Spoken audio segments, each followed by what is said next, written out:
A bit different. A stack of sources, yes, but they all kind of orbit this one really fascinating piece of poetry. It's called Invention of Self, Transactional Analysis Poetry. And it's not typical verse, is it? It reads more like a psychological checklist. That's a great way to put it. A checklist, or maybe a series of demanding questions.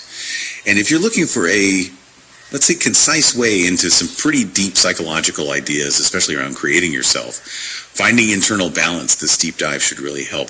Our mission really is to unpack how this poem works, treat it like that diagnostic tool you mentioned, see how it guides you from figuring out past issues towards actively building your own future. Okay, sounds good. Let's jump right in then. It's like a roadmap for some serious self-honesty.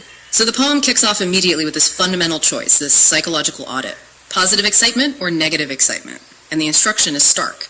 Differentiate the feels that pass through you.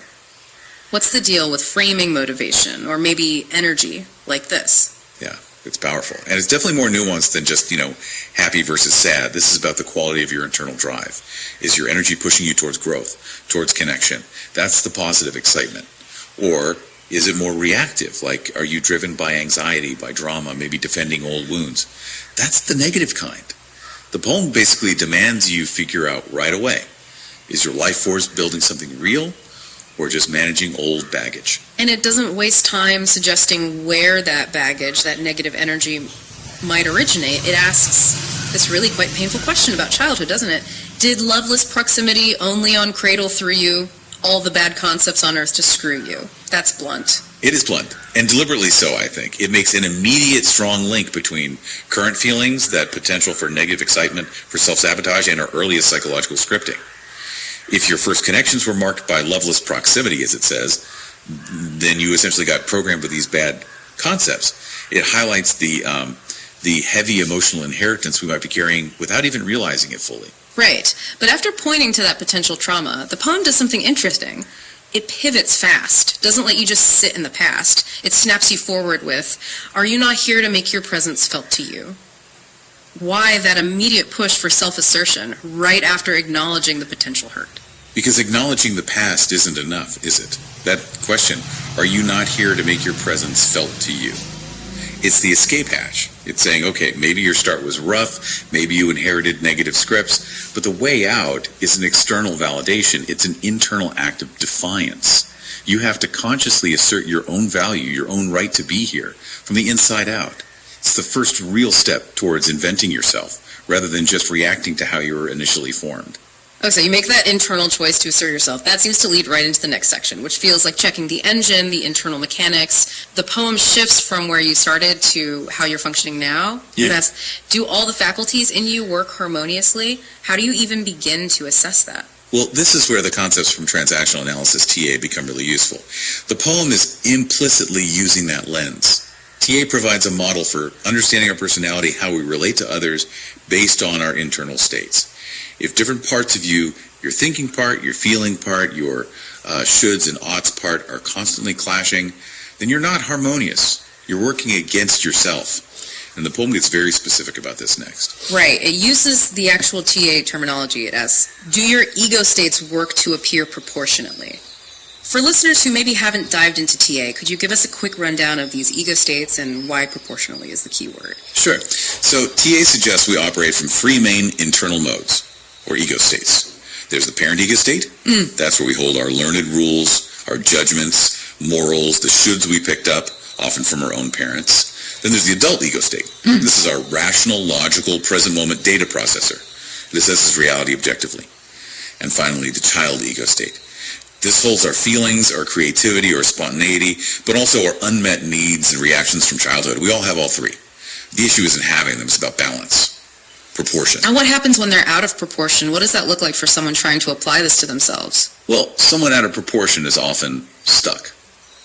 Maybe they're dominated by their critical parent, constantly judging themselves and judging others, very rigid. Or maybe they're stuck in their child state, impulsive, reacting emotionally to everything, maybe feeling helpless or rebellious. When that happens, the adult, the part that can actually assess the here and now and make reasoned decisions, gets sidelined. The poem insists you need all three working together appropriately. You need the parent for structure, the child for vitality, but the adult really needs to be in the driver's seat managing things. Okay, that makes a lot of sense. And if you can get that internal harmony, that balance, the poem suggests it should directly impact your outer life. It tests this by asking about work and relationships. Do your work activities unite to straighten you, and are you being in intimacy? Exactly. It's the practical payoff. Psychological well-being isn't just an internal feeling. It's about your capacity to function effectively in the world. Can you engage in work that feels meaningful, that aligns you, that straightens you, as the poem puts it? And can you show up authentically in close relationships? Can you be intimate, which requires vulnerability and presence? If your ego states are balanced, the answer should lean towards yes. It's a tangible measure of internal health. All right, so we've looked at the origin, the current functioning. Now the poem seems to look at your underlying perspective, your trajectory. It asks this really fundamental question. Do you maintain your original life position? That sounds significant. Oh, it is. Hugely significant in TA terms. Your life position is your core, often unconscious, belief about your own worth and the worth of others. It gets set very early, usually in childhood. It's usually framed in terms of okayness. Am I fundamentally okay or not okay? Are others, you, fundamentally okay or not okay? So asking if you still maintain your original position is basically asking, are you still operating from the very early childhood script? For many, that original position might be something like, I'm not okay, you're okay. And the desired direction is made clear right away. The next question is whether you are moving toward okay position. Yes, that's the goal in TA therapy and implicitly in this poem's framework. The healthy, psychologically mature position is I'm okay, you're okay. This is the foundation for self-respect, respecting others, collaboration, and healthy relationships. It means you don't need to constantly prove yourself if you started not okay or put others down. If you started I'm okay, you're not okay. This whole journey the poem maps out from dealing with negative excitement to balancing ego states. It's all aimed at reaching and living from that I'm okay, you're okay place. But getting there and staying there clearly requires strength. The poem points directly at the vulnerability involved, the fear that any stronger stimulus could overpower you. Right, because life throws curveballs, external pressures, challenges, difficult people. They can all trigger those old not okay feelings or unbalanced ego state reactions, especially if the work isn't fully integrated. That's why resilience is key. The poem asks, do you get over the hardship laid over you? It's not about avoiding pain or difficulty. It's about your capacity to process it, learn from it, and return to that balanced okay position without getting permanently derailed. It's about integrating, not just enduring. And just to keep things grounded, it seems this section ends with some very basic, almost physical checks. How comfortably do you breathe, and how many productive results do you breathe? Yeah, back to the tangible. Your breathing is such a direct line to your nervous system state. Are you calm, present, centered? Or are you tight, anxious, shallow breathing? It's a simple but profound indicator, and productive results links back again to effective functioning. Are those balanced ego states actually translating into getting things done, creating value in your life? So it's checking. Are you internally peaceful, and are you externally effective? Simple questions, deep answers. And this brings us to what feels like the philosophical core, the culmination of all these psychological checks. The poem poses this incredibly stark choice. Do you want to be discerned as a victim on Earth? That phrasing is powerful, isn't it? Discerned as a victim. It reframes victimhood. It suggests it's not just something that happens to you passively, but potentially a position you remain in if you don't do the work.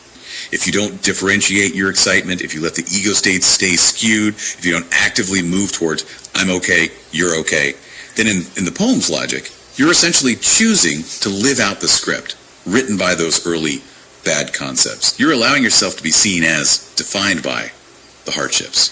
So what's presented as the alternative, the way out of being discerned as a victim?